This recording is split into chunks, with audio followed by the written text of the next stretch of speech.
Noli Me Tangere, Kabanata Siyam, Mga Suliranin Tungkol sa Bayan. May isang karwaheng nakatigil sa tapat ng bahay ni Kapitan Tiago. Ang nakasakay sa loob nito ay si Tia Isabel at hinihintay na lamang na sumakay si Maria. Tiyempong dumating si Pari Damaso at tinanong ang mag-ali. Sinabi nilang kukunin ni Maria ang mga kagamitan nito sa Beterio.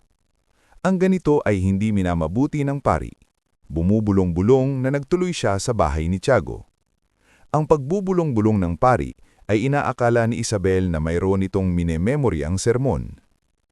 Nahalata kaagad ni Kapitan Tiago ang pagbabagong anyo ng pari nang hindi nito iabot ang kamay nang magtangka siyang magmano rito. Sinabi ng pari na kailangang mag-usap silang sarilinan ni Kapitan Tiago. Pumasok sila sa isang silid at isinarang mabuti ang pinto. Sa kabilang dako, pagkaraang makapagmisa si Pari Sibila, kaagad na nagtuloy siya sa kumbento ng mga Dominiko sa Puerta de Isabel II.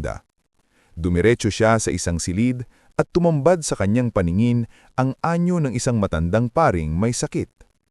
Ikinwento ni Pari Sibila sa paring may sakit ang tungkol sa naganap na pagkakaalitan ni Pari Damaso at ni Ibarra. Ipinaliwanag ni Pari Sibila na si Ibarra ay mabait at mabuting tao. Ang dalawang pari ay nagpalitan ng mga kuro-kuro tungkol sa mayamang binata, kay Maria Clara at kay Kapitan Tiago. Sa kanilang pagsusuri, ang mga ito ay lubhang napakalaki ng maitutulong sa ikasusulong ng kanilang korporasyon at kapatiran ng panahong iyon.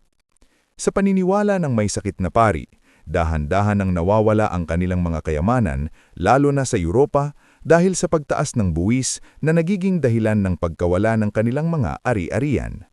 Hindi na nararapat, anya, ang pagtataas ng buwis sa kanilang mga lupain, sapagkat ang Pilipino ay natututo ng mamili ng lupa sa iba't ibang lugar at lumilitaw na kasimbutirin ng sa kanila o higit pa. Bago umalis si Pari Sibila, naibalita rin niya na ang tinyente ay hindi rin nagsumbong sa Kapitan General at di umano, ito ay nakikiisa pa kay Pari Damaso. Pero nalaman din ng Kapitan ang buong pangyayari. Ito ay naibalita ni Laruja sa isang pahayagan. Si Pari Damaso ay napalipat pa sa higit na mabuting bayan. Sa kabilang banda naman, natapos na rin ang masinsinang pag-uusap ni Kapitan Tiago at Pari Damaso. Sinisi ni Pari Damaso si Kapitan Tiago dahil sa hindi nito pagtatapat.